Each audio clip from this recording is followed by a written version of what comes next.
بسم الله الرحمن الرحيم إذا جاء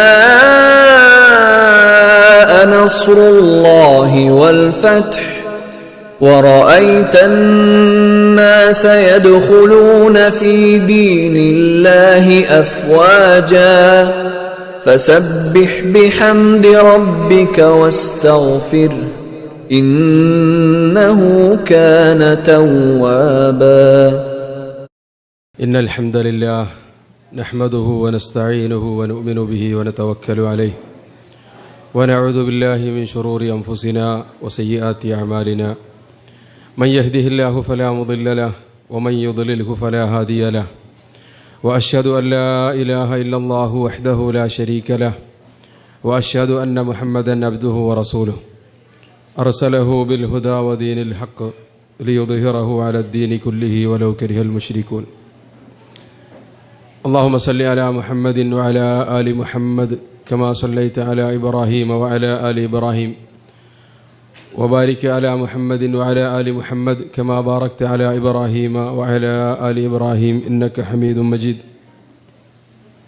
يا أيها الذين آمنوا اتقوا الله حق تقاته ولا تموتن إلا وأنتم مسلمون رب اشرح لي صدري ويسر لي أمري واحلل عقدة من لساني يفقهوا قولي ബഹുമാനരായ സഹോദരന്മാരെ സഹോദരിമാരെ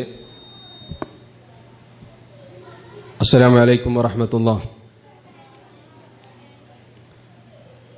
ഇന്ന് നമ്മളുടെ ദർസ് ഖുലഫാഉർ റാഷിദൂൻ സച്ചരിതരായ പിന്മുറക്കാർ പിൻഗാമികൾ എന്ന വിഷയത്തിൻ്റെ രണ്ടാം ഭാഗമാണ്. ആദ്യമായി നമ്മൾ സംസാരിച്ചത് മഹാനായ അബൂബക്കർ സിദ്ദീഖ് റളിയല്ലാഹു അൻഹുവിനെ സംബന്ധിച്ചായിരുന്നു.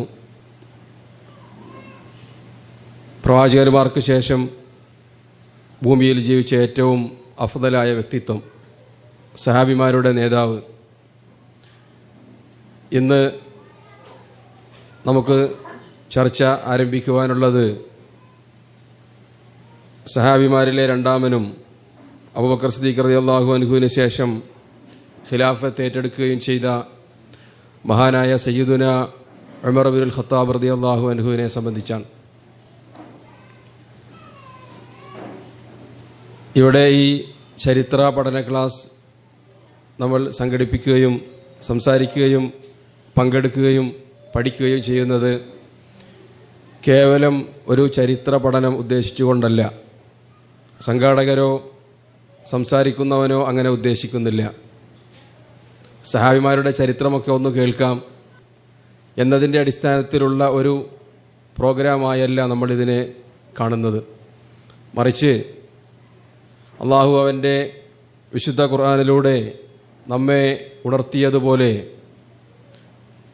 വസ്സാബിഖൂനൽ അവ്വലൂന മിനൽ മുഹാജിരീന വൽ അൻസാർ വല്ലദീന ഇത്തബഊഹും ബിഇഹ്സാൻ, മുൻഗാമികളായ മുഹാജിറുകൾ അൻസാറുകൾ, അവരെ നന്മയിൽ തുടർന്ന അനുയായികൾ.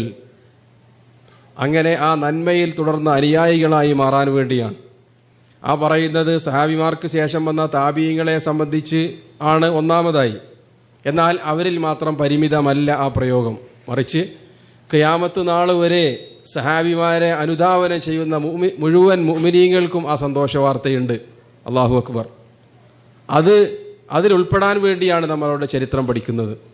ഇസ്ലാമിനെ ശരിയായി ഉൾക്കൊണ്ട, മനസ്സിലാക്കിയ, ഗ്രഹിച്ച നബി സല്ലല്ലാഹു അലൈഹി വസല്ലമ തങ്ങളുടെ തിരുമുഖത്തു നിന്ന് ഇസ്ലാം പഠിച്ച, അവിടുത്തെ ഉച്ഛ്വാസ നിശ്വാസങ്ങൾ ആവാഹിച്ചെടുത്ത് ദീൻ ഗ്രഹിച്ച അനുയായി വൃന്ദത്തിനെ സംബന്ധിച്ച് മനസ്സിലാക്കുന്നത് നബി സല്ലല്ലാഹു അലൈഹി വസല്ലമ തങ്ങൾ പ്രബോധനം ചെയ്ത ദീൻ യഥാർത്ഥത്തിൽ മനസ്സിലാക്കാൻ വേണ്ടിയാണ്. അതിനെ നമ്മൾക്ക് മാതൃകകളായി ഒരുപാട് ആളുകൾ മുമ്പ് കഴിഞ്ഞു പോയിട്ടുണ്ട്. ഈ വഴിയിൽ നാം തനിച്ചല്ല, മറിച്ച് നമുക്ക് മുമ്പ് ഇത് ശരിയായി പിന്തുടർന്ന ഈ വിശ്വാസം ഉൾക്കൊണ്ട ആളുകൾ ഉണ്ടായിട്ടുണ്ട് എന്ന് മനസ്സിലാക്കാൻ വേണ്ടിയാണ്. അതാണ് പരമമായി ഇതിൻ്റെ പിന്നിലുള്ള നമ്മളുടെ ലക്ഷ്യം. ആ കൂട്ടത്തിൽ നമ്മൾക്ക് പഠിക്കാം, മനസ്സിലാക്കാം, കൂടുതൽ അറിവ് കരസ്ഥമാക്കാം. അള്ളാഹു അതിന് തൗഫീക്ക് നൽകുമാറാവട്ടെ. ഇന്ന് സംസാരിക്കുന്ന ഉമർ ഇബ്നുൽ ഖത്താബ് റളിയല്ലാഹു അൻഹു നമ്മെ സംബന്ധിച്ചിടത്തോളം അദ്ദേഹം ഒരു വികാരമാണ്. ഇസ്ലാമിക ലോകത്ത് മുസ്ലിങ്ങൾക്കിടയിൽ ഇത്ര സ്വാധീനം ചെലുത്തിയ ഒരു ഭരണാധികാരി ഉണ്ടായിട്ടില്ല. നബി സല്ലല്ലാഹു അലൈഹി വസല്ലം തങ്ങളെയും അബൂബക്കർ സിദ്ദീഖിനെയും കഴിഞ്ഞാൽ. അദ്ദേഹത്തിൻ്റെ ഭരണകാലം ദീർഘമായിരുന്നു. മറ്റു സഹാബിമാരെ അപേക്ഷിച്ച് നോക്കിയാൽ ഉസ്മാൻ ബിൻ അഫ്ഫാൻ റളിയല്ലാഹു അൻഹു അതിലും കൂടുതൽ ഭരിച്ചിട്ടുണ്ട്. പക്ഷേ അദ്ദേഹത്തിൻ്റെ ഉമർ ബിൻ ഖത്താബ് റളിയല്ലാഹു അൻഹുവിൻ്റെ കാലഘട്ടത്തിലുണ്ടായിരുന്ന ശാന്തതയും ഐശ്വര്യവും സമാധാനവും പിന്നീട് ഉണ്ടായിരുന്നില്ല. അതുകൊണ്ട് തന്നെ ലോക ചരിത്രത്തിൽ മുസ്ലിങ്ങളെ മാത്രമല്ല അമുസ്ലിങ്ങളെപ്പോലും ആഴത്തിൽ സ്വാധീനിച്ച വ്യക്തിത്വമാണ് മഹാനായ സയ്യിദുന ഉമർ ബിൻ ഖത്താബ് റളിയല്ലാഹു അൻഹുവിൻ്റെ വ്യക്തിത്വം. ഒരു ഭരണാധികാരി എന്ന നിലയിൽ മാത്രമല്ല, ഒരു വ്യക്തി എന്ന നിലയിൽ ജീവിതത്തിൻ്റെ നാനാ മേഖലകളിലും അദ്ദേഹത്തിനുണ്ടായിരുന്ന ആ മേൽക്കൈ നമ്മൾ യഥാർത്ഥത്തിൽ മനസ്സിലാക്കുകയും പഠിക്കുകയും പകർത്തുകയും ചെയ്യേണ്ടതാണ്. ഉമർ ബിൻ ഖത്താബ് റളിയല്ലാഹുവിനെ സംബന്ധിച്ചിടത്തോളം അദ്ദേഹം മക്കയിൽ ഒരു സാധാരണക്കാരനായി ജനിച്ച ഖുറൈശി ബാലനാണ്. അദ്ദേഹത്തിൻ്റെ എല്ലാ കഴിവുകളുമുള്ള നിരവധി ആളുകൾ അദ്ദേഹത്തിൻ്റെ ഗോത്രത്തിലും കബീലയിലും ഉണ്ടായിരുന്നു. ഉമർ ബിൻ ഖത്താബ് റളിയല്ലാഹു അൻഹുവിനെ സംബന്ധിച്ച് പറയുന്നത് അദ്ദേഹം നല്ല പൊക്കം കൂടിയ വ്യക്തിയായിരുന്നു, കുതിരപ്പുറത്തേക്ക് ചാടിയിരിക്കുമായിരുന്നു എന്നാണ്. സവാരി ചെയ്യുന്ന വേളയിൽ കുതിരപ്പുറത്ത് കയറുക എന്നത് പ്രത്യേകിച്ച് അറബി കുതിരകൾ നല്ല പൊക്കമുള്ളതാണ്, അതിലേശം പ്രയാസമുള്ള ജോലിയാണ്. അത് അദ്ദേഹം ചെയ്യാറുണ്ടായിരുന്നത് പലപ്പോഴും ചാടി അങ്ങോട്ട് കയറിയിരിക്കലാണ്, കാരണം നല്ല ഉയരമുണ്ടായതുകൊണ്ട്. എന്നാൽ അതേപോലെ പൊക്കമുള്ള ഖാലിദ് ബിൻ വലീദ് റളിയല്ലാഹു അൻഹു അവിടെ ഉണ്ടായിരുന്നു. അതിലേറെ ശക്തിയുള്ള ആളുകളുണ്ടായിരുന്നു. അമവികളിലൊക്കെ പല ഭരണാധികാരികളെയും ചരിത്രത്തിൽ കാണാൻ പറ്റും. രണ്ട് കാലും നിലത്ത് കുറ്റിയടിച്ച് കെട്ടിയിട്ടിട്ട് വാഹനപ്പുറത്തേക്ക് ഒറ്റച്ചാട്ടം, കയറ് ടിം എന്ന് പറഞ്ഞ് പൊട്ടിയിട്ട് അവരങ്ങോട്ട് ചാടിക്കയറലാണ്. അങ്ങനെയുള്ള മല്ലന്മാരുണ്ടായിരുന്നു, അറിവുള്ള പണ്ഡിതന്മാരുണ്ടായിരുന്നു, അതിലേറെ ബലവാന്മാരുണ്ടായിരുന്നു. പക്ഷേ അവരെയൊക്കെ മറികടന്നുകൊണ്ട് ഉമർ ബിൻ ഖത്താബ് റളിയല്ലാഹു അൻഹുവിന് മാത്രം ഇതെല്ലാം എന്തുകൊണ്ടാണ് യോജിച്ചു വന്നത് എന്നത് നമ്മൾ ചിന്തിക്കേണ്ട ഒരു വസ്തുതയാണ്. ലോക ചരിത്രത്തിൽ നേരത്തെ പറഞ്ഞതുപോലെ ഇസ്ലാമിൻ്റെ വിശാലമായ അനന്തവിഹായസിൽ ഉമർ റളിയല്ലാഹു അൻഹുവിനെ പോലെയുള്ള ഒരു താരോദയം നമ്മൾക്ക് വേറെ കാണാൻ സാധ്യമല്ല. ഈ രാജവീതിയിലൂടെ, ഇസ്ലാമിൻ്റെ രാജപാതയിലൂടെ ലക്ഷക്കണക്കിന് ആരിഫീങ്ങൾ, ഉലമാക്കൾ, പണ്ഡിതന്മാർ, ഭരണാധികാരികൾ ജീവിക്കുകയും മരിക്കുകയും ചെയ്തിട്ടുണ്ട്, കടന്നുപോയിട്ടുണ്ട്. പക്ഷേ നമ്മൾക്ക് ഏത് സമയത്തും അഭിമാനത്തോടുകൂടി മാതൃകാ യോഗ്യനായി വർണ്ണിക്കുവാനുള്ളത് ഉമർ ബിൻ ഖത്താബ് റളിയല്ലാഹു അൻഹുവിൻ്റെ വ്യക്തിത്വമാണ്. എന്തുകൊണ്ട് അദ്ദേഹം അത് കരസ്ഥമാക്കി? അതാണ് നമ്മൾ പഠിക്കുകയും മനസ്സിലാക്കുകയും ചെയ്യേണ്ടത്. അതിങ്ങനെ ആവർത്തിച്ച് പറഞ്ഞ് പ്രൗഢി നടിക്കുക മാത്രമല്ല, മറിച്ച് അതിൽ നിന്ന് എന്തെങ്കിലും കത്തിച്ചെടുക്കാൻ, നമ്മളുടെ ജീവിതത്തിൽ പകർത്താൻ നമുക്ക് ലഭിച്ചാൽ അതാണ് ഈ ക്ലാസ്സിലൂടെ നമ്മൾ ആഗ്രഹിക്കുന്നത്. അങ്ങനെയെങ്കിൽ നമ്മുടെ ഈ സംസാരവും ഒത്തുചേരലും ധന്യമായി അള്ളാഹു തൗഫീക്ക് നൽകുമാറാവട്ടെ. ഇസ്ലാമിക ചരിത്രകാരന്മാർ മാത്രമല്ല, ഇസ്ലാമിനെ വിമർശിക്കുന്ന, ഇസ്ലാമിനെ ഉൾക്കൊള്ളാത്ത നിരീശ്വരവാദികൾ വരെ ഉമർ ബിൻ ഖത്താബ് റളിയല്ലാഹു അൻഹുവിനെ പുകഴ്ത്തുകയും വാഴ്ത്തുകയും ചെയ്തിട്ടുണ്ട്. ലോക ചരിത്രത്തിൽ ഒരുപാട് നേതാക്കളെയും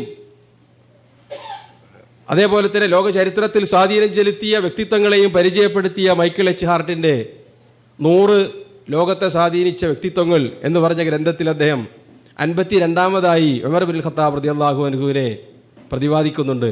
ഒന്നാമത്തെ വ്യക്തിത്വം ആരാണ്? നബിയുനാ മുഹമ്മദ് സല്ലല്ലാഹു അലൈഹി വസല്ലം തങ്ങളെ. അതേപോലെ ലോക ചരിത്രത്തെ മാറ്റിമറിച്ച വ്യക്തിത്വങ്ങളെ പ്രതിപാദിച്ച കൂട്ടത്തിൽ അദ്ദേഹത്തിൻ്റെ എത്രയോ പുറകിലാണ് നമ്മളിന്ന് മഹാന്മാരായി എണ്ണിയ എത്രയോ വ്യക്തിത്വങ്ങൾ. ആരുടെ? ഉമർ ബിൻ ഖത്താബ് റളിയല്ലാഹു അൻഹുവിനെ അദ്ദേഹം നിഷ്പക്ഷമായി അദ്ദേഹത്തിൻ്റെ കോണിലൂടെ വിലയിരുത്തിയതാണ്. അപ്പോൾ അദ്ദേഹത്തിന് ലോകത്തിൽ ഈ സ്ഥാനമാണ് അദ്ദേഹത്തിന് നൽകാൻ സാധിച്ചത്. നമ്മളെ സംബന്ധിച്ചിടത്തോളം അദ്ദേഹം നമ്മുടെ ഉമ്മത്തിൽ 3ാം സ്ഥാനത്താണ്. നബി സല്ലല്ലാഹു അലൈഹി വസല്ലം തങ്ങൾക്ക് ശേഷം അബൂബക്കർ സിദ്ദീഖ് റളിയല്ലാഹു അൻഹു, പിന്നീടാണ് അദ്ദേഹത്തിൻ്റെ സ്ഥാനം കടന്നു വരുന്നത്. അദ്ദേഹം എന്തുകൊണ്ട് അങ്ങനെ വിലയിരുത്തിയെന്ന കാര്യങ്ങൾ അവിടെ നമുക്ക് വായിച്ചാൽ മനസ്സിലാക്കാൻ പറ്റും. ഒരു ഭരണാധികാരി എന്ന നിലയിൽ, മാതൃകായോഗ്യനായ പുരുഷൻ എന്ന നിലയിലൊക്കെ ഉമർ ബിൻ ഖത്താബ് റളിയല്ലാഹു അൻഹുവിനുണ്ടായിരുന്ന പ്രത്യേകതകൾ നമ്മൾ പലപ്പോഴും കേൾക്കാറുണ്ട്. നമ്മുടെ രാഷ്ട്രപിതാവ് മഹാത്മാഗാന്ധി ഉമർ ബിൻ ഖത്താബ് റളിയല്ലാഹു അൻഹുവിനെ പ്രശംസിക്കുകയും അദ്ദേഹത്തിൻ്റെ ഭരണം എൻ്റെ നാട്ടിൽ വേണമെന്ന് പറയുകയൊക്കെ ചെയ്തിട്ടുണ്ട് എന്നാണ്. ഞാനതിനെ സംബന്ധിച്ച് ഒരുപാട് അന്വേഷിച്ചു, പരിശോധിക്കുകയും ചെയ്തു. പക്ഷേ നമ്മളുടെ ഭാഷയിലോ അതല്ലെങ്കിൽ അന്വേഷിച്ച് ചെല്ലാൻ പറ്റുന്ന ഒരു സ്ഥലത്തും അങ്ങനെ ഒരു പ്രയോഗം ഉള്ളതായി മനസ്സിലാക്കാൻ പറ്റിയില്ല.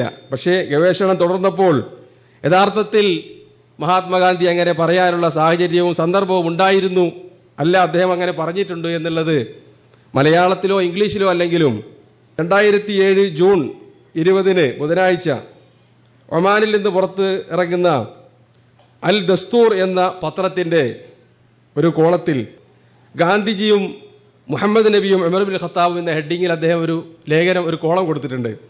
അതിൽ അദ്ദേഹം പറയുന്നത്, നമ്മൾക്കേറെ സുപരിചിതനായ നമ്മുടെ മലയാളികളുടെ ഒക്കെ പരിചയമുള്ള പത്രമായ മലയാളം ന്യൂസിൻ്റെ സ്ഥാപക എഡിറ്റർ ആരാണ്?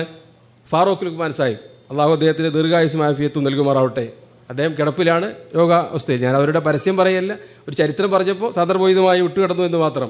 അദ്ദേഹത്തിൻ്റെ പിതാവ് മുഹമ്മദ് അലി ലുക്മാൻ 1946 ആദ്യമായി യമനിൽ ഒരു പത്രം സ്ഥാപിച്ച വ്യക്തിയാണ്. അന്നാണ് അവിടെ പത്രപ്രവർത്തനമൊക്കെ ആരംഭിക്കുന്നത്. അതിനു മുമ്പ് 1931 മഹാത്മാഗാന്ധി ബ്രിട്ടനിലേക്ക്, ലണ്ടനിലേക്ക് 1-ാം വട്ടമേശ സമ്മേളനത്തിന് വേണ്ടി പുറപ്പെടുകയും വഴിയിൽ അദ്ദേഹം ഏദനിൽ ഇറങ്ങുകയും ചെയ്തു. അറബിയിൽ ഏദൻ എന്ന് പറയുന്ന ഏദനിൽ ഇറങ്ങുകയും ചെയ്തു. കപ്പൽ അവിടെയാണ് നങ്കൂരം വിട്ടത്. ഞാൻ മനസ്സിലാക്കുന്നത് പിന്നീട് റോഡ് മാർഗമായിരിക്കാം തുർക്കിയിലെത്തി അവിടുന്ന് വീണ്ടും കപ്പലിലൂടെ അല്ലെങ്കിൽ വഴിയിലൂടെ തന്നെ ലണ്ടനിലേക്ക് പോയത്. പക്ഷേ അദ്ദേഹത്തിനെ സ്വീകരിക്കാൻ നമ്മളെ സംബന്ധിച്ചിടത്തോളം ഗാന്ധിജി ഇന്ത്യൻ സ്വാതന്ത്ര്യ സമരത്തിൻ്റെ മുൻനിരയിലുള്ള വ്യക്തിത്വമാണ്, രാഷ്ട്രപിതാവാണ്. അദ്ദേഹത്തിനെ സ്വീകരിക്കാനും ആരും അവിടെ ഉണ്ടായിരുന്നില്ല. കാരണം അദ്ദേഹം ബ്രിട്ടീഷുകാരുടെ തന്നെ ഒരു കോളനിയായ യമനിൽ ഒരു ബ്രിട്ടീഷ് വിരുദ്ധനായിട്ടാണ് ഇറങ്ങുക. അതുകൊണ്ട് തന്നെ ആരും വന്നിരുന്നില്ല. പക്ഷേ മുഹമ്മദ് അലി അൽ ലുക്മാൻ അദ്ദേഹം ഗാന്ധിജിയെ സ്വീകരിക്കുകയും അവരന്ന് അവിടെ രൂപം കൊടുത്ത ഒരു ക്ലബ്ബ്, അറേബ്യൻ ക്ലബ്ബിൽ ഗാന്ധിജിയെ സംസാരിക്കാൻ വേണ്ടി കൂട്ടിക്കൊണ്ടുപോവുകയും ചെയ്തു. ഇത് 1931 ജൂണിൽ നടന്ന സംഭവമാണ്. അങ്ങനെ ഇംഗ്ലീഷും അറബിയൊക്കെ നന്നായി വശമുണ്ടായിരുന്ന മുഹമ്മദ് അലി ലുക്മാൻ ഗാന്ധിജിയെ ആളുകൾക്ക് പരിചയപ്പെടുത്തി കൊടുക്കുകയും അവർക്കറിയാമായിരുന്നു ഗാന്ധിജിയെയും അദ്ദേഹം നടത്തിക്കൊണ്ടിരിക്കുന്ന പോരാട്ടങ്ങളെയൊക്കെ പരിചയപ്പെടുത്തുകയും പിന്നീട് ഗാന്ധിജി അതിന് സ്വീകരണത്തിന് നന്ദി പറഞ്ഞുകൊണ്ട് സംസാരിക്കുകയും ചെയ്തു. ആ സംസാരിക്കുന്നതിൻ്റെ കൂട്ടത്തിൽ അദ്ദേഹം നബി സല്ലല്ലാഹു അലൈഹി വസല്ലമ തങ്ങളെ സംബന്ധിച്ചും ഉമർ ഇബ്നുൽ ഖത്താബ് റളിയല്ലാഹു അൻഹുവിനെ സംബന്ധിച്ചും അവരുടെ ഭരണത്തെയും നേതൃത്വത്തെയൊക്കെ പുകഴ്ത്തി സംസാരിച്ചതായി ഈ മുഹമ്മദ് അലി ലുക്മാനിൻ്റെ ഓർമ്മക്കുറിപ്പുകളിൽ ഉള്ളതായി ആണ് ഈ പത്രം പറയുന്നത്. അവിടെ രസാവഹമായ ഒരുപാട് കാര്യങ്ങളുണ്ടായിരുന്നു. ആ കൂട്ടത്തിൽ അവർ ചെയ്തതാണ്, ഗാന്ധിജിക്ക് $1600 പിരിച്ച് അവിടെ ഉണ്ടായിരുന്ന കൂടിയ ആളുകൾ കളക്ട് ചെയ്ത് ഗാന്ധിജിയെ ഏൽപ്പിച്ചു. നമ്മളുടെ ഇന്ത്യക്കാരായ അല്ലെങ്കിൽ സ്വാതന്ത്ര്യ സമരത്തിൽ സഹായം വേണ്ടി വരുന്ന ആളുകൾക്ക് നൽകാൻ വേണ്ടി എന്നൊക്കെ ആ പത്രത്തിൽ വിശദമായി അതിനെ സംബന്ധിച്ചൊക്കെ ഉണ്ട്. ഈ ഗ്രന്ഥം കണ്ടെത്തി പരിശോധിച്ചാൽ ആ പറഞ്ഞ കാര്യം നമ്മൾക്ക് വായിക്കാവുന്നതേ ഉള്ളൂ. അറബിയിലാണ് ഞാനത് ഈ കാര്യങ്ങൾ വായിച്ചത്. ഇംഗ്ലീഷിൽ അതിൻ്റെ പതിപ്പ് ഫാറൂഖ് ലുക്മാൻ സാഹിബ് തന്നെ പുറത്തിറക്കിയിട്ടുണ്ട് എന്നാണ് ആ പത്രം പറയുന്നത്. ചുരുക്കത്തിൽ നമ്മെ സംബന്ധിച്ചിടത്തോളം ലോക ചരിത്രത്തിൽ സ്വാധീനം ചെലുത്തിയ, ലോകത്ത് ആ കാലഘട്ടത്തിൽ ഗാന്ധിജിയെപ്പോലെ ലോകത്തെ സ്വാധീനിച്ച മറ്റു വ്യക്തിത്വങ്ങൾ ഉണ്ടായിരുന്നിട്ടില്ല. അങ്ങനെയുള്ള ആളുകളൊക്കെ ഉമർ ഇബ്നുൽ ഖത്താബ് റളിയല്ലാഹു അൻഹുവിനെയും അതേപോലെ നബി സല്ലല്ലാഹു അലൈഹി വസല്ലം തങ്ങളെയൊക്കെ പുകഴ്ത്തി പറഞ്ഞ കാര്യങ്ങൾ, അതിലൊന്ന് അദ്ദേഹം അവിടെ പ്രസംഗിച്ച വിഷയങ്ങളിലൊന്ന് മദ്യനിരോധനമായിരുന്നു. അത് ഇന്ത്യയിൽ വേണമെന്ന് അദ്ദേഹം ആവശ്യപ്പെട്ടിരുന്നു. പക്ഷേ അദ്ദേഹം വന്നിറങ്ങിയ ഏദൻ മദ്യത്തിൻ്റെ ഒരു പ്രവാഹമായിരുന്നു അവിടേതാണ്. അത് വിൽപ്പന നടത്തിയിരുന്നത് ഇറാനിൽ നിന്നുള്ള കച്ചവടക്കാരായിരുന്നു. അത് കണ്ടാണ് ഗാന്ധിജി ഇത് ശരിയല്ല, മുഹമ്മദ് നബി സല്ലല്ലാഹു അലൈഹി വസല്ലം തങ്ങൾ മദ്യം നിരോധിച്ചു, ആ സൂക്തങ്ങൾ പാരായണം ചെയ്തുകൊണ്ടാണ് ഗാന്ധിജി സംസാരിച്ചത് എന്നൊക്കെ അവിടെ വിശദമായി പറയുന്നുണ്ട്. ഏതായിരുന്നാലും അതൊക്കെ ചരിത്രത്തിൻ്റെ ഭാഗമാണ്. അദ്ദേഹത്തിൻ്റെ ഭരണത്തെ സംബന്ധിച്ച്, ഭരണ നൈപുണ്യത്തെ സംബന്ധിച്ച്, നീതിയെ സംബന്ധിച്ച്, വിശ്വാസത്തെ സംബന്ധിച്ചൊക്കെ മുസ്ലിങ്ങളല്ലാത്ത ഒരുപാട് ആളുകൾ വിലയിരുത്തിയിട്ടുണ്ട്. ഓറിയന്റലിസ്റ്റുകൾ, ഇസ്ലാമിനെ സംബന്ധിച്ച് പഠനം നടത്തിയ പാശ്ചാത്യർ, അവർ മുസ്ലിങ്ങളായിരുന്നില്ല. പല ആളുകളും ഇസ്ലാമിലേക്ക് കടന്നു വന്നിട്ടുണ്ട്. ചില ആളുകൾ പഠനത്തിലൂടെ നിഷ്പക്ഷരായ ആളുകളായി മാറിയിട്ടുണ്ട്. അത്തരത്തിലുള്ള പല ആളുകളും ഉമർ ഇബ്നുൽ ഖത്താബ് റളിയല്ലാഹു അൻഹുവിനെ പ്രശംസിക്കുകയാണ് ചെയ്തിട്ടുള്ളത്. ഞാൻ ദീർഘമായി അത്തരം കാര്യങ്ങൾ വായിക്കുന്നില്ല. ആ കൂട്ടത്തിൽ രസാവഹമായത് ഒരാൾ വിലയിരുത്തിക്കൊണ്ട് പറഞ്ഞത്, അദ്ദേഹത്തിൻ്റെ ചരിത്രത്തിൽ വിമർശിക്കാനുള്ളത് ആകെ ഖാലിദ് ബിൻ വലീദ് റളിയല്ലാഹു അൻഹുവിനെ മാറ്റിയതാണ്, അതല്ലാതെ നീതിയല്ലാത്ത ഒരു കാര്യവും പ്രവർത്തിക്കാത്ത വ്യക്തിത്വമാണ് ഉമർ ഇബ്നുൽ ഖത്താബ് റളിയല്ലാഹു അൻഹു എന്ന് അദ്ദേഹം വിമർശിച്ചുകൊണ്ട് പറയുകയുണ്ടായി. ഇതാണ് ശത്രുക്കളുടെ പോലും കാഴ്ചപ്പാട് മഹാനായ ഉമർ ഇബ്നുൽ ഖത്താബ് റളിയല്ലാഹു അൻഹുവിനെ സംബന്ധിച്ച്. എന്തുകൊണ്ടാണ് ആ രൂപത്തിൽ ലോകത്തെ സ്വാധീനിക്കാൻ അദ്ദേഹത്തിന് സാധിച്ചത്? അതിനെ സംബന്ധിച്ച് ആലോചിക്കുമ്പോഴാണ് എവിടെ നിന്നാണ് ഉമർ ഇബ്നുൽ ഖത്താബ് റളിയല്ലാഹു അൻഹുവിന്റെ ചരിത്രം നമ്മൾ വായിക്കേണ്ടത്, പഠിക്കേണ്ടത്, ഏത് കോണിലൂടെയാണ് അതിനെ വീക്ഷിക്കേണ്ടത് എന്ന് നോക്കിയപ്പോൾ എന്നെ സംബന്ധിച്ചിടത്തോളം മനസ്സിലായത്, ഉമർ ഇബ്നുൽ ഖത്താബ് റളിയല്ലാഹു അൻഹു നബി സല്ലല്ലാഹു അലൈഹി വസല്ലം തങ്ങളുടെ ഹസനാത്തിന്റെ ഒരു പൊടി മാത്രമാണ്.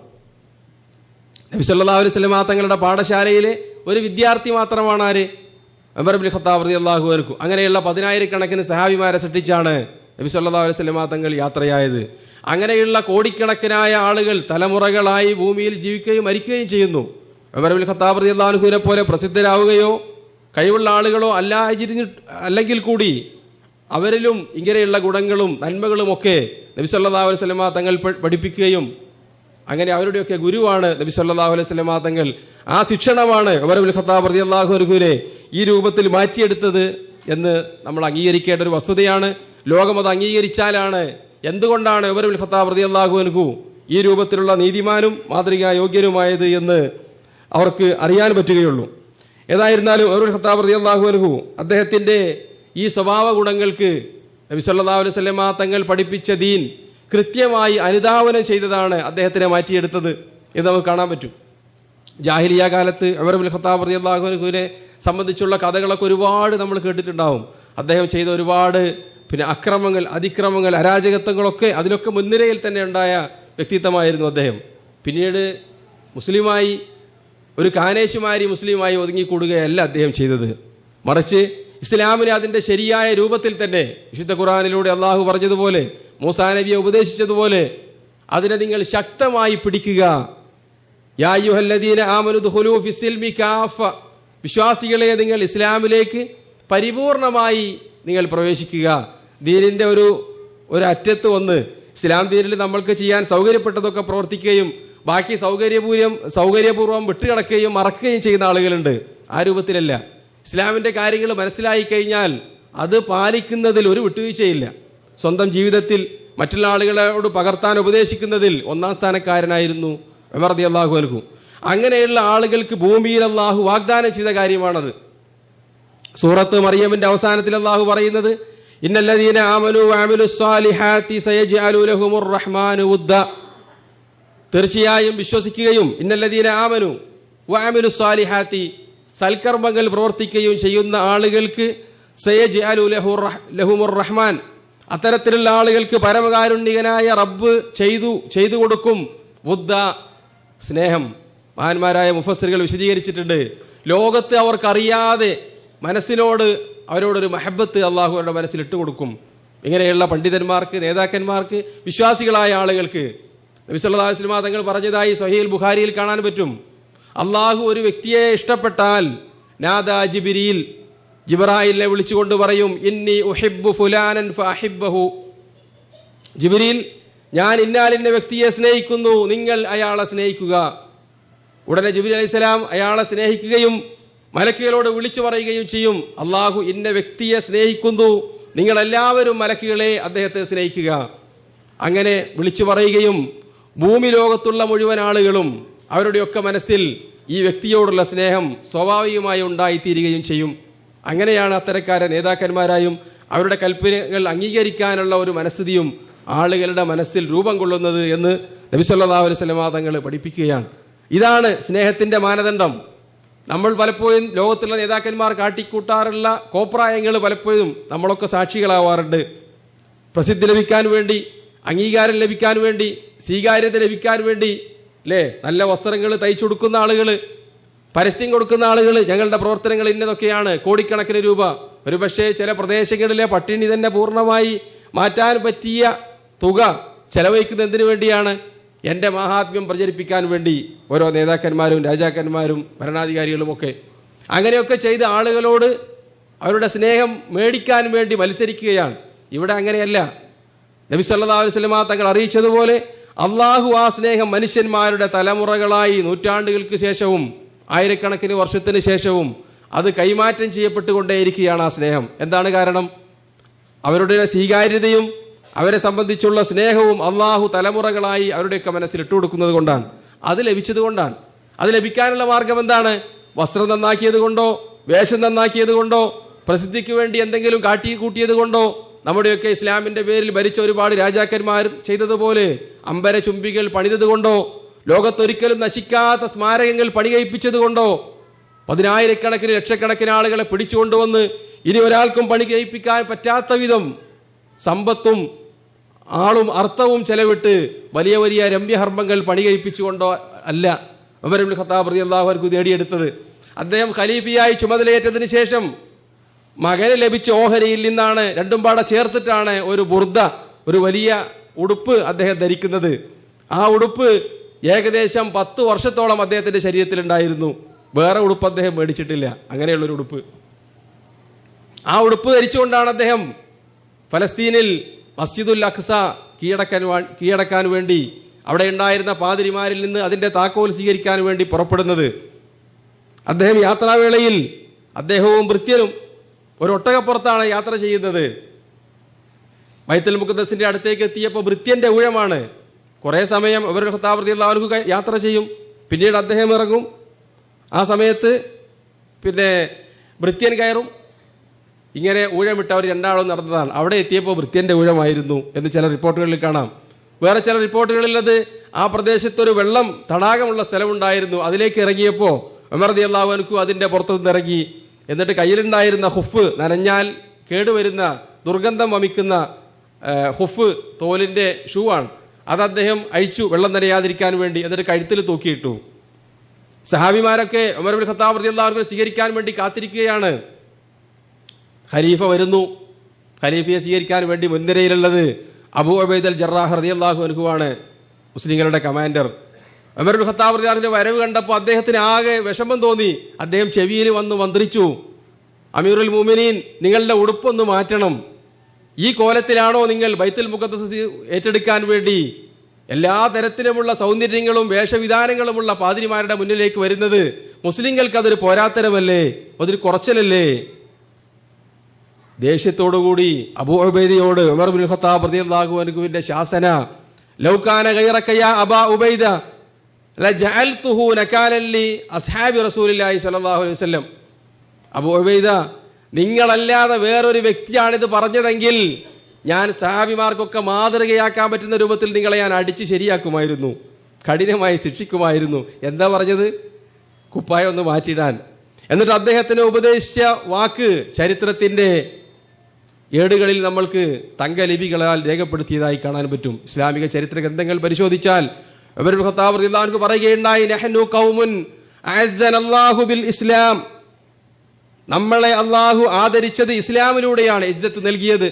വഇൻ തലബുനൽ ഇസ്സത ബിഗൈരിഹാ അദല്ലനല്ലാഹ്. ഇസ്ലാമിലൂടെ അല്ലാതെ വല്ല ഇസ്സത്തും ലഭിക്കാൻ ആരെങ്കിലും പരിശ്രമിച്ചാൽ അവനെ അല്ലാഹു നിന്ദിക്കുക തന്നെ ചെയ്യും. ഇന്നത്തെ മുസ്ലിമീങ്ങൾ മനഃപ്പാഠമാക്കേണ്ട കാര്യമാണ്. എല്ലാ തരത്തിലുള്ള മാറ്റിമറിക്കലുകളൊക്കെ നടത്തിക്കൊണ്ട് നമ്മൾക്ക് പ്രതാപം വേണം, അഭിമാനം വേണം എന്നതിനു വേണ്ടി പരിശ്രമിച്ചുകൊണ്ടിരിക്കുകയാണ് ലോകത്തുള്ള എല്ലാ മുസ്ലിമീങ്ങളുടെ ധാരണ. അതാണ് ഇസ്ലാമിന്റെ ഇന്ന കാര്യങ്ങളൊക്കെ ഒഴിവാക്കിയാൽ നമ്മൾക്ക് ലോകത്ത് സ്വീകാര്യത ലഭിക്കും, നമ്മളുടെ വേഷവിധാനങ്ങളിൽ ഇങ്ങനെയൊക്കെ മാറ്റം വരുത്തിയാൽ നമ്മൾക്ക് സ്വീകാര്യത ലഭിക്കും, ഇസ്ലാമിക സംസ്കാരത്തെ എത്രത്തോളം തള്ളിപ്പറയുന്നോ അവന് സ്വീകാര്യത ലഭിക്കും എന്ന് തെറ്റിദ്ധരിച്ച് അതിനുവേണ്ടി മത്സരിക്കുന്ന ആളുകൾ ജീവിക്കുന്ന ഈ കാലഘട്ടത്തിൽ അവർ മനസ്സിലാക്കേണ്ടതാണ്. ഉമർ ഇബ്നുൽ ഖത്താബ് റളിയല്ലാഹു അൻഹു പറഞ്ഞത് നമ്മൾക്ക് ഇസ്സത്ത് ലഭിക്കുക ഇസ്ലാമിലൂടെയാണ്. ഇപ്പൊ ചെറുപ്പക്കാരുടെയൊക്കെ വേഷങ്ങൾ പരിശോധിച്ച് നോക്കിയാലേ എന്താണെന്ന് ഈ പാൻറ് കയറ്റി കൊടുക്കാത്തത്, ഇങ്ങനെ വലിച്ച് വലതിയേണ്ട ജോലിയും കൂടി ചെയ്തു പോകുന്നത്, മുനിസിപ്പാലിറ്റിയുടെ ക്ലീനിങ് ജോലി ചെയ്തു പോകുന്നത് ചോദിച്ചാൽ അതൊരു നമുക്കൊരു അഭിമാനത്തിന്റെ ചിഹ്നമാണ്. ആ രൂപത്തിലുള്ള വേഷം. എന്താണ് നിങ്ങൾ താടിയൊക്കെ ഇങ്ങനെ നീട്ടി ഒരു പ്രാകൃത രൂപത്തിൽ നടക്കുന്നത്? അതൊക്കെ ഒന്ന് ക്ലീൻ ചെയ്ത് ഷേവ് ചെയ്ത് ഒക്കെ ഒന്ന് ഭംഗിയാക്കിക്കൂടെ? ഇസ്ലാം ഭംഗിയെ ഇഷ്ടപ്പെടുന്നതല്ലേ എന്നൊക്കെ പറഞ്ഞ് വസ്വാസ് ഇട്ട് തരും. അവരുടെയൊക്കെ മനസ്സിലുള്ളത് ഇസ്സത്തായി അവർ കാണുന്നത്, സൗന്ദര്യമായി അവർ കാണുന്നത് പാശ്ചാത്യരുടെയും അവിശ്വാസികളുടെയും വേഷവിധാനങ്ങളെയാണ്. ആ സ്വഭാവം ആരിലുണ്ടായിരുന്നില്ല?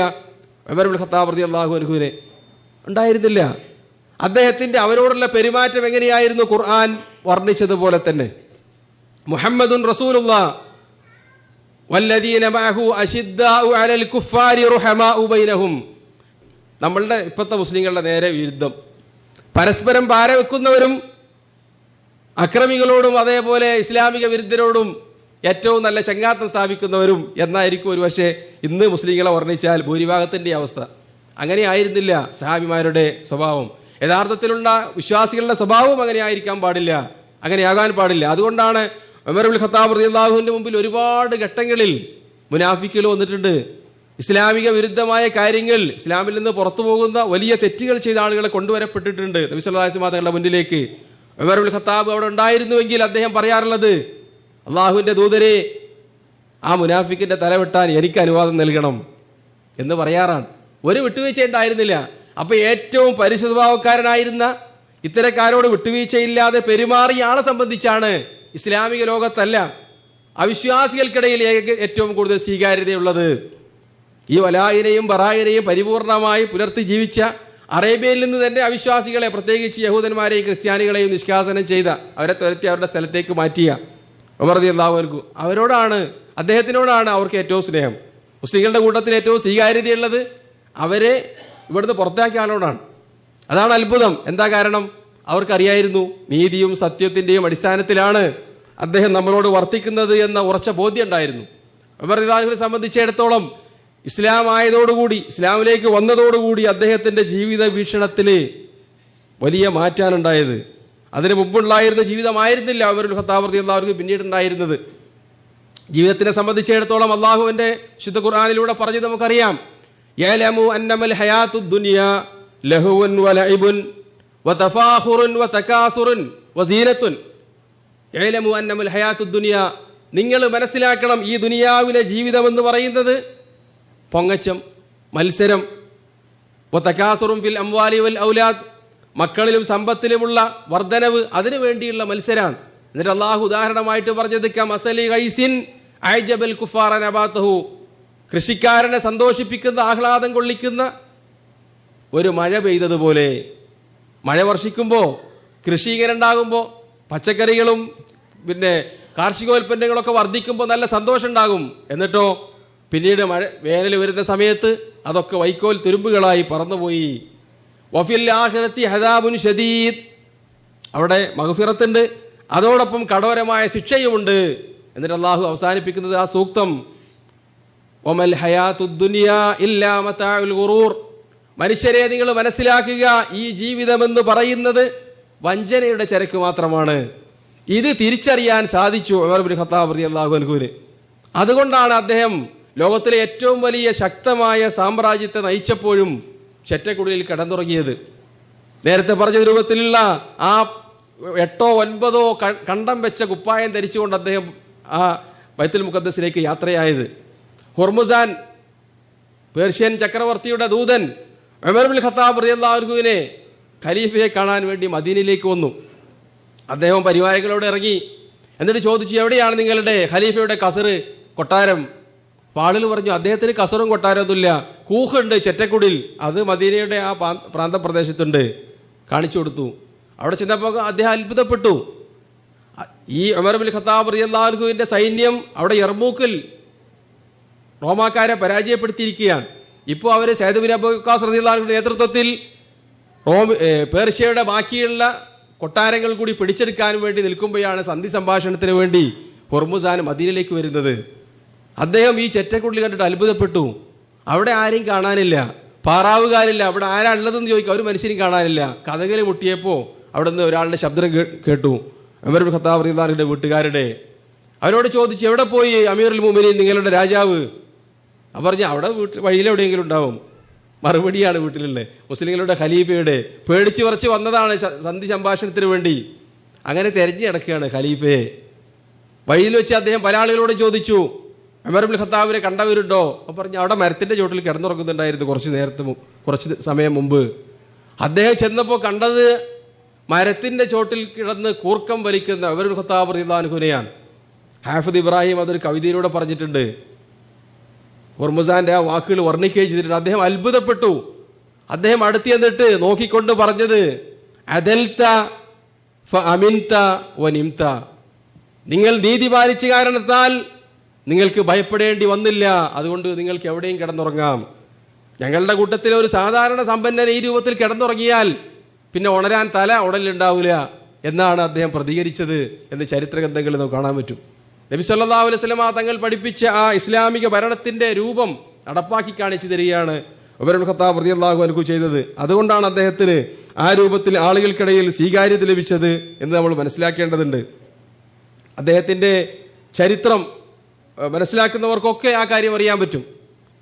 അദ്ദേഹം ഇസ്ലാമിൽ ഏറ്റവും പ്രാധാന്യത്തോടു കൂടി കണ്ടിരുന്നത് എന്തായിരുന്നു? ആളുകളെ അദ്ദേഹം പരിഗണിക്കുമ്പോൾ അതിനുണ്ടായിരുന്ന മാനദണ്ഡങ്ങൾ, ഉമർ ഖത്താബ് റളിയല്ലാഹു അൻഹു ഷൂറ ഉണ്ടായിരുന്നു, അദ്ദേഹത്തിൻ്റെ മന്ത്രിസഭ. അതിലുള്ള മെമ്പർമാരായിരുന്നു. പ്രായം നോക്കിയിട്ടല്ല അദ്ദേഹം ആളുകളെ തിരഞ്ഞെടുത്തിരുന്നത്. ഹദീസുകളിൽ തന്നെ കാണാൻ പറ്റും. അബ്ദുല്ലാഹി ഇബ്നു അബ്ബാസ് റളിയല്ലാഹു അൻഹു കൊച്ചുകുട്ടിയായിരുന്നു, പക്ഷേ അദ്ദേഹം ഷൂറയിലെ മെമ്പറാണ്. അപ്പോൾ ബദരീങ്ങളിലും മുഹദീങ്ങളിലും ഒക്കെ പെട്ട മുതിർന്ന സഹാബിമാർക്കൊരു പ്രയാസം, ഈ കൊച്ചുകുട്ടിയാണോ നമ്മളുടെ കൂട്ടത്തിൽ ഇരിക്കാൻ വേണ്ടി അമീറുൽ മുഅ്മിനീൻ വിളിച്ചു വരുത്തുന്നത്? ഈ കാര്യം ഉമർ റളിയല്ലാഹു അൻഹു തിരിച്ചറിഞ്ഞു. അപ്പോൾ അദ്ദേഹം അവർക്കത് മനസ്സിലാക്കി കൊടുക്കാൻ വേണ്ടി ഷൂറയിൽ ഒരു പരീക്ഷ നടത്തി. ആ സംഭവം നമുക്കറിയാം. ഉമർ റളിയല്ലാഹു അൻഹു ചോദിക്കുകയുണ്ടായി, ഇദാ ജാഅ നസ്റുല്ലാഹി വൽ ഫത്ഹ് എന്ന് പറഞ്ഞാൽ എന്താണ് അതിൻ്റെ തഫ്സീർ? അപ്പോൾ അവർ പറഞ്ഞു, അത് നബി സല്ലല്ലാഹു അലൈഹി വസല്ലം തങ്ങളോട് മക്കാ വിജയം ലഭിച്ചു കഴിഞ്ഞാൽ പിന്നീട് ഇസ്തിഗ്ഫാർ നടത്താനുള്ള കൽപ്പനയാണ്. അവസാനം ചോദിച്ചു, ഇബ്നു അബ്ബാസ് നിങ്ങൾക്ക് എന്താണ് പറയാനുള്ളത്? അദ്ദേഹം പറഞ്ഞു, ഇത് നബി സല്ലല്ലാഹു അലൈഹി വസല്ലം തങ്ങൾക്കുള്ള അനുശോചനമാണ്. നിങ്ങളുടെ ജോലി പൂർത്തിയായി, നിങ്ങൾ മരണപ്പെടാൻ പോവുകയാണ് എന്നുള്ള മുന്നറിയിപ്പാണ്. ഉടനെ ഉമർ റളിയല്ലാഹു അൻഹു പറയുകയുണ്ടായി, ഇതാണ് ഞാൻ മനസ്സിലാക്കിയിട്ടുള്ളത്. അപ്പോൾ അവർക്ക് മനസ്സിലാക്കാൻ പറ്റി എന്തിനാണ് ഷൂറയ്ക്ക് വേണ്ടി ഇബ്നു അബ്ബാസ് റളിയല്ലാഹു അൻഹുമായെ ഉമർ ഇബ്നുൽ ഖത്താബ് റളിയല്ലാഹു അൻഹു കൊണ്ടുപോകുന്നത് എന്നവർക്ക് തിരിച്ചറിയാൻ പറ്റി. അദ്ദേഹത്തിൻ്റെ സദസ്സിലുള്ള ആളുകൾ മുഴുവൻ ഉലമാക്കളായിരുന്നു, ഖുർആനുകളായിരുന്നു. ഖുർആൻ മനഃപ്പാഠമാക്കിയ സഹായിമാരുടെ കൂട്ടത്തിലെ ഏറ്റവും കൊള്ളാവുന്നവരായിരുന്നു ആ സദസ്സിലുണ്ടാകാറുണ്ടായിരുന്നത് എന്ന് നമ്മൾക്ക് മനസ്സിലാക്കാൻ പറ്റും. വിജ്ഞാനത്തിന് പ്രാധാന്യം നൽകുക. അദ്ദേഹം തിരഞ്ഞെടുക്കാറുള്ള കമാൻഡർമാർ ഓരോ ഘട്ടത്തിലും യുദ്ധത്തിന് നയിക്കാൻ വേണ്ടി തിരഞ്ഞെടുത്തിരുന്ന കമാൻഡർമാർ വരെ ആ രൂപത്തിലുള്ള ആളുകളായിരുന്നു. ഖാലിദ് ബിൻ വലീദ് റളിയല്ലാഹു അൻഹു അദ്ദേഹം മാറ്റുകയുണ്ടായി, അദ്ദേഹത്തിൻ്റെ വ്യക്തിപരമായ അദ്ദേഹത്തിൻ്റെ വീക്ഷണത്തിൻ്റെ അടിസ്ഥാനത്തിൽ. എന്നിട്ട് പകരക്കാരനായി നിശ്ചയിച്ചത് ആരാണ്? അമീനു ഹാദിഹിൽ ഉമ്മ അബൂ ഉബൈദ അൽ ജറാഹ് റളിയല്ലാഹു അൻഹുവിനെ. ഖാദിസിയ യുദ്ധം നയിക്കാൻ വേണ്ടി പേർഷ്യക്കാരോട് പോരാടാൻ വേണ്ടി അദ്ദേഹം കമാൻഡറെ നിശ്ചയിച്ചു. അതിനുവേണ്ടി അദ്ദേഹം സെലക്ട് ചെയ്ത ആരെയാണ്? സഅദ് ഇബ്നു അബി വഖാസ് റളിയല്ലാഹു അൻഹുവിനെ, അശറത്തുൽ മുബശ്ശിരീങ്ങളിൽപ്പെട്ട സഹാബിയാണ്. ഈ രൂപത്തിലായിരുന്നു അദ്ദേഹത്തിൻ്റെ തിരഞ്ഞെടുപ്പ്. ഇസ്ലാമിൽ മുന്തിച്ചവർക്ക് മുൻഗണന നൽകുക. അദ്ദേഹത്തിൻ്റെ കാലത്ത് ഇസ്ലാമിക രാജ്യം വിപുലമായി, ഓരോരുത്തർക്കും സ്റ്റൈപ്പൻഡ് കിട്ടുന്ന രൂപത്തിൽ ഇസ്ലാമിക ബൈത്തുൽ മാലിൽ സമ്പത്ത് കുമിഞ്ഞുകൂടി ഓരോരുത്തർക്കും വീതം വെച്ച് കൊടുക്കുകയാണ്. ആ സമയത്ത് അതിനുവേണ്ടി ദീവാൻ ഉണ്ടാക്കാൻ അദ്ദേഹം കൽപ്പിച്ചു. ദീവാൻ എന്ന് പറഞ്ഞാൽ രജിസ്റ്റർ. ഉമർ റളിയല്ലാഹു അൻഹുവിൻ്റെ ഭരണ പരിഷ്കാരങ്ങൾ എന്ന് പറഞ്ഞുകൊണ്ട് ലോകത്ത് ഒരുപാട് യൂണിവേഴ്സിറ്റികൾ വിദ്യാർത്ഥികൾ ഗവേഷണം സമർപ്പിക്കുകയും പണ്ഡിതന്മാർ PhD എടുക്കുകയൊക്കെ ചെയ്തിട്ടുണ്ട്. ആ കൂട്ടത്തിലുള്ള ഒരു കാര്യമാണിത്. ജനങ്ങൾക്ക് അവർക്കൊരു സിജില് അദ്ദേഹം ആദ്യമായി ഒരു അംഗത്വ രാജ്യത്തിലെ സിറ്റിസൺ പൗരത്വ രജിസ്റ്റർ അദ്ദേഹം രൂപകൽപ്പന നൽകി. എന്നിട്ട് അദ്ദേഹം അതിൽ ആദ്യമായി പേരെഴുതിയത് നബി സല്ലല്ലാഹു അലൈഹി വസല്ലം തങ്ങളുടെ അഹ്ലു ബൈത്തിൽപ്പെട്ട അംഗങ്ങളെയാണ്. അതിനുശേഷമാണ് ബാക്കിയുള്ള ആളുകൾ അദ്ദേഹം പേര് കൊടുത്തത്. വേറെ ഒരുപാട് ആളുകളുണ്ടായിരുന്നു, പ്രായം കൂടെ മുതിർന്നവരെയോ അല്ലെങ്കിൽ മറ്റെന്തെങ്കിലും രൂപത്തിലുള്ള മുൻഗണനയായിരുന്നില്ല അദ്ദേഹം കൽപ്പിച്ചത്. പിന്നീട് ബദരീങ്ങൾക്ക്, പിന്നീട് ഉഹദിൽ പങ്കെടുത്ത ആളുകൾക്ക് ആ രൂപത്തിലാണ് റേഷന്റെ തോതും. ഓരോരുത്തർക്കുള്ള സ്റ്റൈപ്പൻഡിന്റെയും ഏറ്റക്കുറച്ചിലുകൾ ഈ രൂപത്തിലാണ്. സാബിക്കീകൾക്കാണ് പ്രാധാന്യം.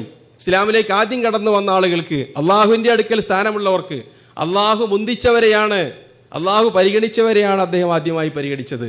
നമ്മളെ സംബന്ധിച്ചിടത്തോളം നമ്മൾ പരിഗണിക്കാറുള്ളത്, നമ്മൾ തിരിഞ്ഞു നോക്കാറുള്ളത്, ഗൗരിക്കാറുള്ളത് ആളുകൾക്കിടയിൽ സ്ഥാനമുള്ളവരെയാണ്. അതുകൊണ്ടാണ് ഉമർ റളിയല്ലാഹു അൻഹു അദ്ദേഹത്തിൻ്റെ ജനാസ നമസ്കരിക്കാൻ വേണ്ടി സുഹൈബ് റൂമിയെയാണ് നിസ്കരിക്കാൻ വേണ്ടി വസിയത്ത് ചെയ്തത്. അദ്ദേഹത്തിൻ്റെ അടുക്കൽ സ്ഥാനമുള്ള ആളുകൾ അങ്ങനെയായിരുന്നു. അള്ളാഹുവും അവൻ്റെ റസൂലും കൂടുതൽ പരിഗണിച്ച ആളുകൾക്ക് കൂടുതൽ സ്ഥാനം. ഇതാണ് അദ്ദേഹത്തിൻ്റെ രണ്ടാമത്തെ ജീവിതത്തെ സംബന്ധിച്ചുള്ള അദ്ദേഹത്തിൻ്റെ വീക്ഷണം. അതേപോലെ തന്നെ സൂക്ഷ്മത. നമ്മളെ സംബന്ധിച്ചിടത്തോളം എന്തെങ്കിലുമൊക്കെ ഒരു കാര്യം കൈകാര്യം ചെയ്യാൻ വേണ്ടി, പ്രത്യേകിച്ച് പൊതുസ്വത്ത് ലഭിച്ചു കഴിഞ്ഞാൽ അഴിമതിയുടെ കറ പുരരാത്ത ആളുകൾ ഉണ്ടാവില്ല.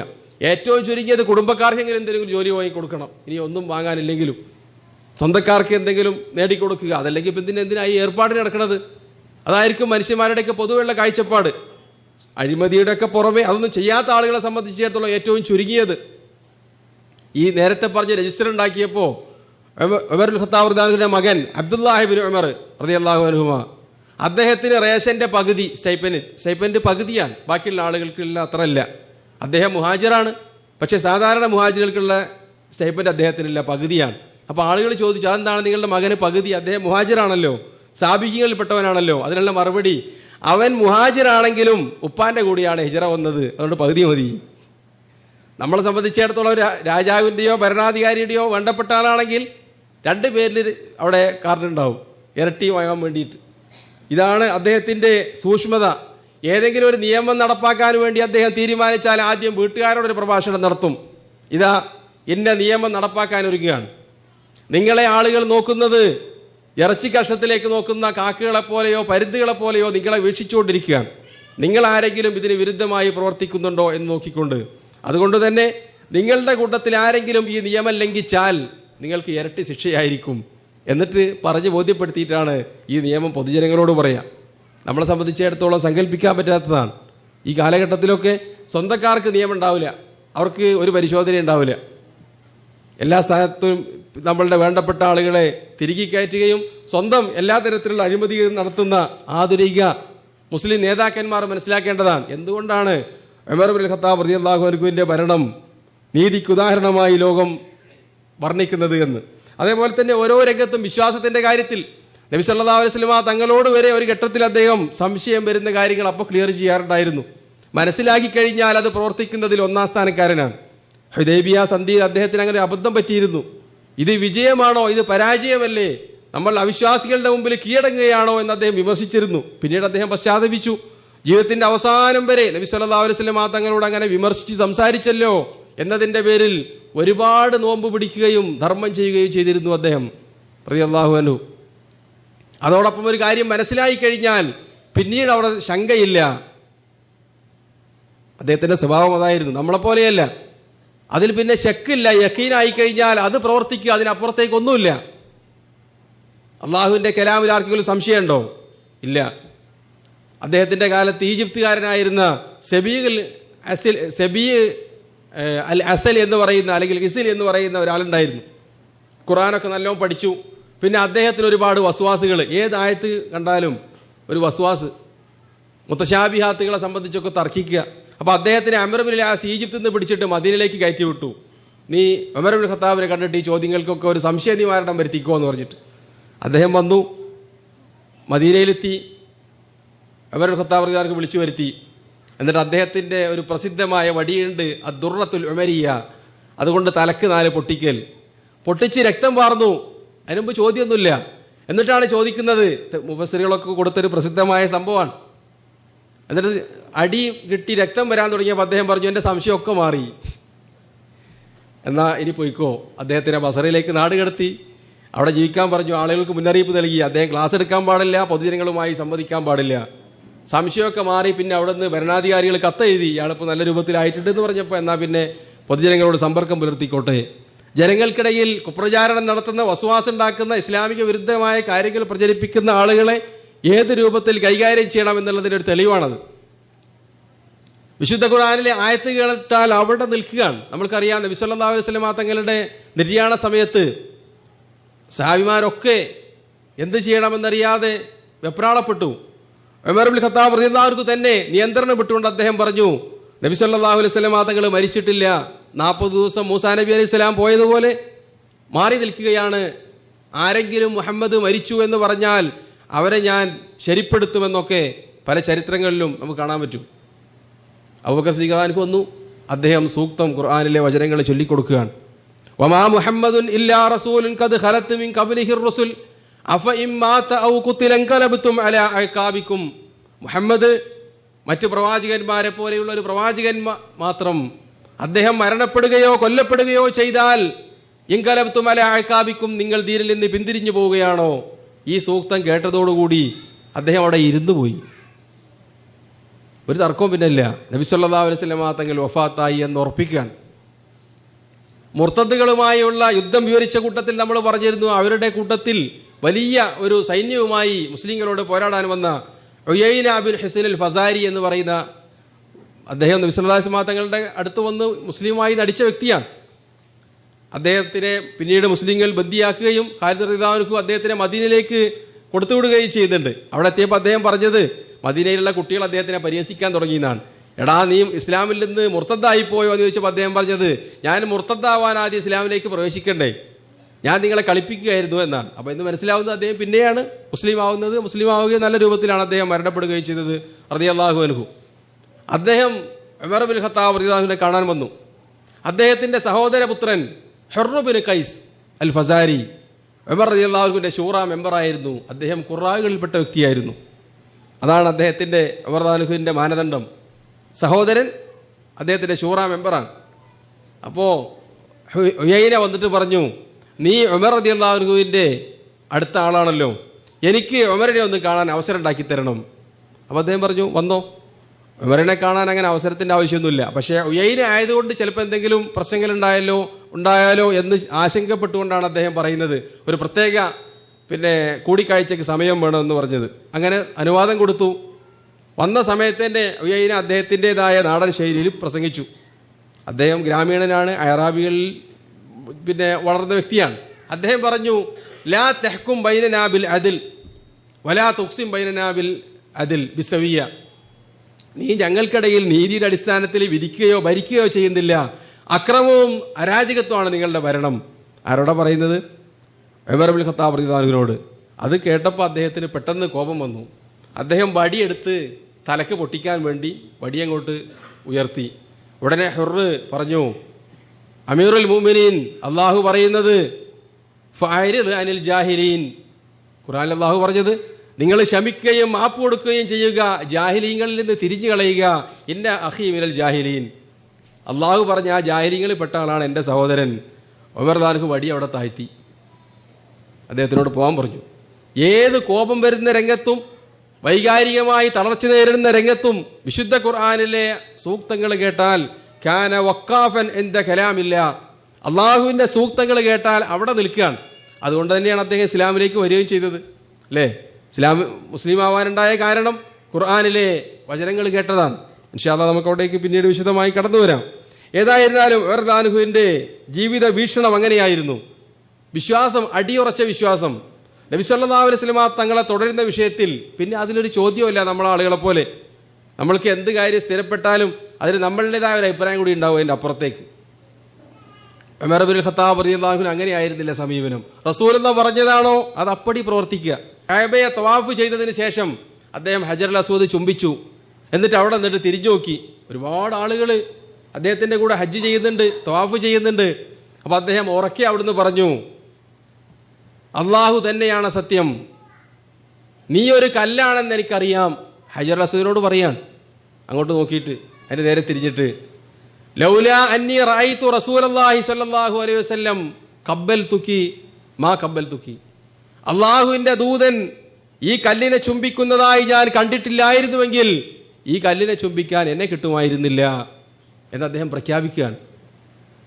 ചില റിപ്പോർട്ടുകളുള്ളത് ലാ തദുറു വലാ തൻഫ, ഈ കല്ല് കൊണ്ട് എന്തെങ്കിലും ഉപകാരമോ ഉപദ്രവമോ ആ കല്ലിന് വരുത്താൻ സാധ്യമല്ല. ഒരു കല്ലിലും, എവിടെ നിന്നുള്ള കല്ലിലും പറ്റൂല. ചില റിപ്പോർട്ടുകളിൽ കാണാം വിശ്വാസത്തോടുകൂടി അതിനെ തവാഫ് ചെയ്യുന്ന ആളുകൾക്ക് ഹജറുൽ അസ്വദ് ഖിയാമത്ത് നാളിൽ ശുപാർശ പറയുമെന്ന്. അതിൻ്റെ പ്രത്യേകതയാണ്. ഹജറുൽ അസ്വദ് മാത്രമല്ല, യൗമൈദിൻ തുഹദ്ദിസു അഖ്ബാറഹ, ലോകത്തുള്ള മുഴുവൻ കല്ലും മണ്ണും ജിന്നും മനുഷ്യരും എല്ലാം എന്ത് ചെയ്യും? മനുഷ്യന്മാരുടെ പ്രവൃത്തികൾക്ക് സാക്ഷിയാണ്. ആ കൂട്ടത്തിൽ പ്രത്യേകമായി ഹജറുൽ അസ്വദിനെ വേണ്ടി പറഞ്ഞതാണ്. അതല്ലെങ്കിൽ ഒരു കല്ല് പൂജയോ വ്യക്തി പൂജയോ പ്രതിഷ്ഠയോ ഒന്നും മുസ്ലിങ്ങൾക്കില്ല. ആ കാര്യം വ്യക്താക്കി കൊടുക്കുകയാണ്. പിന്നെ എന്തുകൊണ്ടാണ് തവാഫ് ചെയ്തപ്പോൾ അത് ചെയ്തത്? നബി സല്ലല്ലാഹു അലൈഹി വസല്ലം തങ്ങൾ കാണിച്ചു തന്നിട്ടുണ്ട്. ഇപ്പം എന്തെല്ലാം വ്യാഖ്യാനമാണ് നമ്മൾക്ക്. എന്തുകൊണ്ടാണ് നിങ്ങൾ തവാഫ് ചെയ്തതെന്ന് ചോദിച്ചു നോക്കും ആളുകളോട്. ഒരുപാട് പ്രസംഗം ഉണ്ടാവും. അദ്ദേഹത്തിനുള്ള മറുപടി ഒറ്റ വാക്കിലാണ്. എന്ത്? നബി സല്ലല്ലാഹു അലൈഹി വസല്ലം തങ്ങൾ തവാഫ് ചെയ്തു, അത് തൗഹീദാണ്, ഞങ്ങളത് പ്രവർത്തിക്കുന്നു. അതിനപ്പുറത്തേക്കുള്ള വിശദീകരണത്തിൻ്റെ ആവശ്യം അവിടെ അല്ല. ഇതാണ് ഉമർ ഇബ്നുൽ ഖത്താബ് റളിയല്ലാഹു അൻഹുവിൻ്റെ വിശ്വാസത്തിൻ്റെ രൂപം. അദ്ദേഹത്തിൻ്റെ ആ ജീവിതത്തിൻ്റെ എല്ലാ രംഗത്തും, വ്യക്തി ജീവിതത്തിലാവട്ടെ കുടുംബജീവിതത്തിലാവട്ടെ ബാക്കിയുള്ള രംഗങ്ങളിലൊക്കെ ഈ രൂപത്തിൽ തന്നെ അദ്ദേഹം വിശുദ്ധ ഖുർആനും ഹദീസും അനുസരിച്ച് ജീവിക്കുന്ന വിഷയത്തിൽ, അത് ഏത് രംഗത്തായിരുന്നാലും നമ്മളെ സംബന്ധിച്ചിടത്തോളം പൊതുസമൂഹത്തിൽ ജീവിക്കുന്ന ആളുകളാകുമ്പോൾ ഇസ്ലാമിൻ്റെ പല ഭാഗങ്ങളും വെട്ടിച്ചുരുക്കി അവർക്കൊക്കെ വേണ്ടി അഡ്ജസ്റ്റ് ചെയ്ത് എലാസ്റ്റിക്, പൊതുസമൂഹത്തിൽ എന്ന് പറഞ്ഞാൽ അവിശ്വാസികൾ വേണമെന്നില്ല, മുസ്ലിങ്ങളുടെ കൂട്ടത്തിൽ തന്നെ ഇസ്ലാം ശരിയായി പാലിക്കാത്ത ജീവിക്കാത്ത ആളുകൾക്കിടയിൽ എത്തിപ്പെട്ടാൽ പിന്നീട് ഇസ്ലാം ഒരു ഭാരമായിട്ടാണ് പലപ്പോഴും നമ്മൾ പല ആളുകളും വീക്ഷിക്കാറുള്ളത്. ആ വീക്ഷണക്കാരനായിരുന്നില്ല ഉമർ റളിയല്ലാഹു അൻഹു.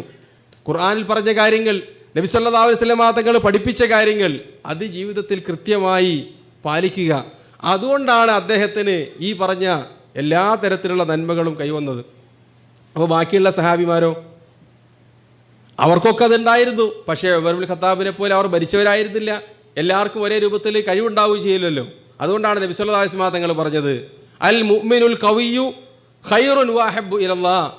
ശക്തിയുള്ള വിശ്വാസിയാണ് അള്ളാഹുവിന് ഏറ്റവും ഇഷ്ടപ്പെട്ടവനും ഏറ്റവും ജനങ്ങൾക്ക് ഉപകാരപ്രദമായവനും എന്ന് നബി സല്ലല്ലാഹു അലൈഹി വസല്ലം തങ്ങൾ പറയുകയുണ്ടായി. വഫീ കുല്ലിൻ ഖൈർ, എല്ലാ വിശ്വാസികളിലും നന്മയുണ്ട്. പക്ഷേ ശക്തവാനായ വിശ്വാസിയെ, ഈ അലാസ്റ്റിക് വിശ്വാസിയല്ല. ഒരാൾ വിശ്വാസം ഉൾക്കൊള്ളുന്നതോടുകൂടി അവന് സ്വർഗമുണ്ട്, എന്തൊക്കെ വീഴ്ചകൾ വന്നാലും അള്ളാഹുവിൻ്റെ അടുത്ത് മാപ്പുണ്ടാകും. പക്ഷേ യഥാർത്ഥത്തിലുള്ള ശക്തിവത്തായ ഈമാനുള്ള ആരോഗ്യമുള്ള വിശ്വാസി, പ്രത്യേകിച്ച് ഈമാനികമായ ആരോഗ്യം, അവനിലാണ് നന്മയുള്ളത്. അതെവിടുന്നാണ് ലഭിക്കുക? വിശുദ്ധ ഖുർആനിലൂടെ അള്ളാഹു പറയുന്നുണ്ട് എവിടുന്നാണത് കിട്ടുക എന്നുള്ളത്. അലം തറ കൈഫ ദറബല്ലാഹു മസലൻ കലിമതൻ തയ്യിബതൻ കശജറത്തിൻ തയ്യിബ. നിങ്ങൾ കണ്ടില്ലേ അള്ളാഹു ഉദാഹരിച്ചത് കലിമതൻ തയ്യിബ, ഒരു നല്ല വാക്കിനെ, കശജറത്തിൻ തയ്യിബ, നല്ലൊരു വൃക്ഷത്തോട്, അസ്ലുഹാ സാബിത്തുൻ വ ഫറഉഹാ ഫിസ്സമാ, ഭൂമിയിലേക്ക് ആഴ്ന്നിറങ്ങിയ വേരുകൾ അതിനുണ്ട്, അത് ഭൂമിയിൽ അതിൻ്റെ ഫലങ്ങളും തണലുകളും എല്ലാവർക്കും നൽകിക്കൊണ്ടിരിക്കുകയാണ്. മനുഷ്യന്മാർക്ക്, പറവകൾക്ക്, മൃഗങ്ങൾക്ക് എല്ലാവർക്കും അതുകൊണ്ട് ഉപകാരമുണ്ട്. ആ മരം വെട്ടിയാലും ഉപകാരമാണ്, മനുഷ്യർക്ക് വീടുണ്ടാക്കാനും കാലികൾക്ക് താമസിക്കാനും എല്ലാവർക്കും ഉപകാരമാണ്. നബി സല്ലല്ലാഹു അലൈഹി വസല്ലം തങ്ങൾ ഒരിക്കൽ സഹാബിമാരൊക്കെയുള്ള സദസ്സിൽ വെച്ച് പറഞ്ഞു, ഒരു വിശ്വാസിയുടെ ഉദാഹരണം ഒരു വൃക്ഷത്തെ പോലെയാണ്, അതിൻ്റെ ഒന്നും ഉപേക്ഷിക്കാനില്ല, മുഴുവൻ നന്മയാണ്. ആരാണ് ആ മരത്തിൻ്റെ പേര് പറയുക? ഒരാളും മറുപടി പറഞ്ഞില്ല.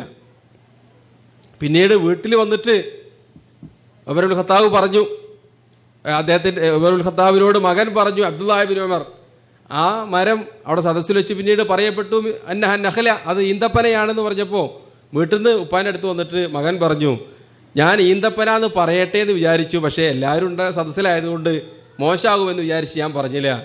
അപ്പോൾ അദ്ദേഹം പറഞ്ഞു, മോനെ നിനക്കത് പറഞ്ഞുകൂടായിരുന്നോ? എനിക്ക് ഇത്ര ചുവന്ന ഒട്ടകങ്ങൾ ലഭിക്കുന്നതിലേറെ സന്തോഷമായിരുന്നു നീ ആ വിജ്ഞാനപ്രദമായ കാര്യം അവിടെ വെച്ച് പറയുന്നത് എന്ന് പ്രോത്സാഹിപ്പിച്ചു.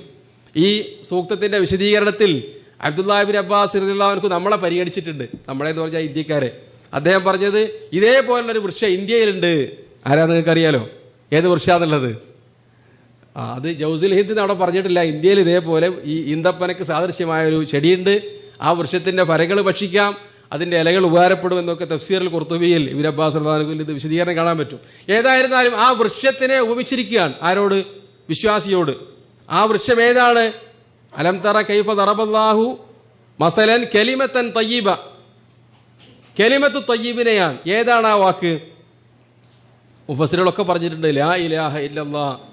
ലാ ഇലാഹ ഇല്ലല്ലാഹ് എന്ന കലിമത്ത് തൗഹീദ് ഉച്ചരിച്ചുകൊണ്ട് ഒരാൾ വിശ്വാസിയാകുന്നതോടുകൂടി ആ കലിമത്ത് തയ്യിബത്ത് അവൻ പ്രഖ്യാപിച്ചു. പക്ഷേ ഈ ഫലത്തിൻ്റെ, ഈ വൃക്ഷത്തിൻ്റെ ഫലം നൽകണമെങ്കിൽ ആ ലാ ഇലാഹ ഇല്ലല്ലാഹ്ക്ക് ചില ഷർത്തുകളുണ്ട്. പണ്ഡിതന്മാർ അത് വിശദീകരിച്ചിട്ടുണ്ട്. ഷെയ്ഖുൽ ഇസ്ലാം മുഹമ്മദ് ബിൻ അബ്ദുൽ വഹാബ് അദ്ദേഹത്തിൻ്റെ പേരമകനൊക്കെ അതിൽ പ്രത്യേക ഗ്രന്ഥങ്ങൾ തന്നെ രചിച്ചിട്ടുണ്ട്. ശുറൂത്ത് ലാ ഇലാഹ ഇല്ലല്ലാഹ്, ലാ ഇലാഹ ഇല്ലല്ലാഹയുടെ ഘടകങ്ങൾ എന്ന പേരിലാണ് അത് അറിയപ്പെടുന്നത്. 8 ഘടകങ്ങളാണ്. ഇൽമുൻ, യഖീനുൻ, ഇഖ്ലാസുൻ, വസിദ്ഖുക മഹബ്ബത്തിൻ വൻഖിയാദിൻ വൽ ഖബൂലി ലഹ. 7 കാര്യങ്ങളാണ്.